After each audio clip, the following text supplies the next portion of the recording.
کوئی پوچھتا ہے کہ آپ لوگ کون، ہم کہتے ہیں کہ سید، تو وہ کہتے ہیں کہ سیدوں پہ آگ حرام ہے تو آگ ہاتھ نہیں جلتے، تو ان کو کیا جواب دیا جائے؟ یہی جواب کے مطلب ایسا کچھ نہیں ہے. آپ دلیل تو وہ دے گا نا جو دعویٰ کر رہا ہے. ایسا کچھ ہے تو نہیں کہ سید ہاتھ میں ہاتھ ڈالے آگ میں تو ہاتھ نہ جلے. سیدھی عرض یہ ہے کہ بعض لوگوں کا یہ کانسیپٹ ہے کہ اصلی سید کی پہچان یہی ہے کہ یا تو اسے آگ نہیں جلائے گی، اگر درندے کے سامنے پھینکا جائے درندہ بھی نہیں کھائے گا. اس کی کہاں تک تلوار کاٹ سکتی ہے نہیں ان کو، سید کو کاٹ سکتی ہے؟ امام علی مقام امام حسین رضی اللہ عنہ اور ان کی آل ہے نا، یہ تو مطلب شہادت کا جام پی لیا. اب یہ کہ آگ عام سید کو نہیں کھائے گی، درندہ نہیں کھائے گا.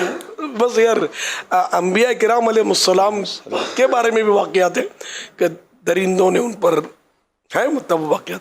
ایسے ان باتوں میں کوئی وزن نہیں ہے، ورنہ بالکل سید ہے ہی نہیں نا. اس کا مطلب انکار کرو کہ کوئی سید کا وجود ہی نہیں ہے. کسوٹی میں رکھیں گے تو ظاہر ہے جانور درندہ تو حملہ کر سکتا ہے نا. وہ اہل اللہ کے واقعات ہیں، پھر ان کا سید ہونا ضروری نہیں ہے.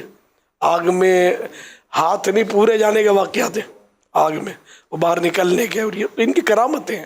ہر سید کو با کرامت تو کوئی بھی نہیں کہے گا.